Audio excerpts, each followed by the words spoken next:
안녕하세요, 여러분. 메르의 블로그 유튜브입니다. 오늘은 뉴스에서는 잘 안 다루지만 경제를 볼 때 굉장히 중요한 지표 하나를 이야기해 보려고 합니다. 바로 M2 대비 GDP 비율, 즉 M2 GDP 비율입니다. 먼저 용어부터 간단히 정리해 보겠습니다. M2는 현금, 요구불해금, 그리고 단기 예적금처럼 쉽게 현금으로 바꿀 수 있는 돈인 유동성을 의미합니다. 반면 GDP는 1년 동안 한 나라에서 생산된 모든 상품과 서비스의 총합으로 그 나라의 경제 규모를 보여주는 지표입니다. 중앙은행은 M2만 단독으로 보지 않습니다. 보통은 M2와 GDP를 함께 봅니다.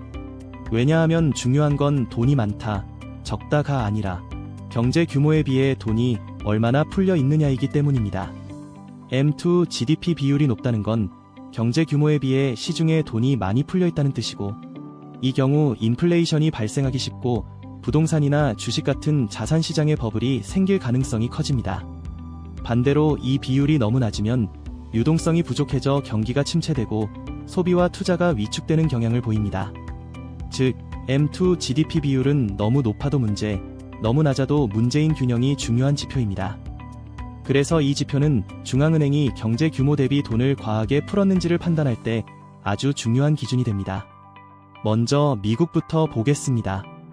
미국 세인트루이스 연준의 FRED 사이트는 경제 지표를 보는 사람들에겐 도표들의 보물창고입니다. 이곳에서 본 미국의 M2 GDP 비율을 보면 2020년 코로나 위기 당시 급격히 상승했다가 이후 서서히 안정되는 흐름을 보입니다.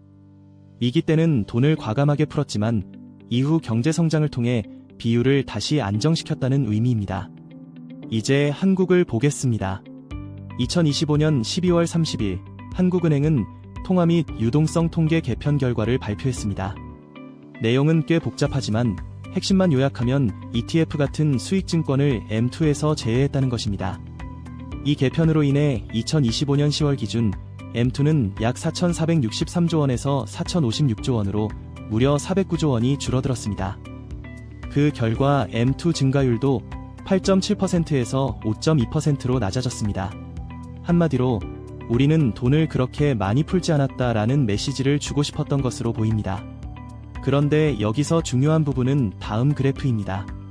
한국은행도 M2 GDP 비율의 20년 추이를 직접 계산의 그래프로 제시했습니다.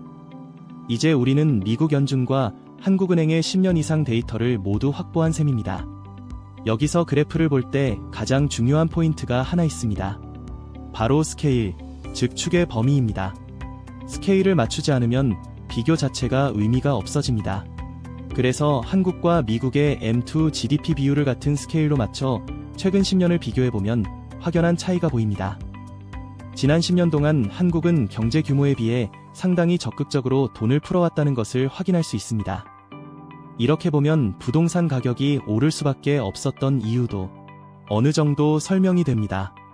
실제로 한국의 M2 GDP 비율은 경제 규모가 큰 20개국 가운데 중국과 일본에 이어 세 번째로 높습니다. 마무리하면서 한 줄로 정리해 보겠습니다. 글에는 행간을 읽는 법이 있듯이 그래프에도 읽는 법이 있습니다. 그중 가장 기본은 스케일을 맞춰보는 것입니다. 이 기준으로 보면 한국은 경제 성장 속도에 비해 돈이 상당히 많이 풀린 상태라고 보는 게 맞을 것 같습니다. 오늘 내용이 좋았다면 구독과 좋아요 부탁드려요. 여러분의 응원이 큰 힘이 됩니다.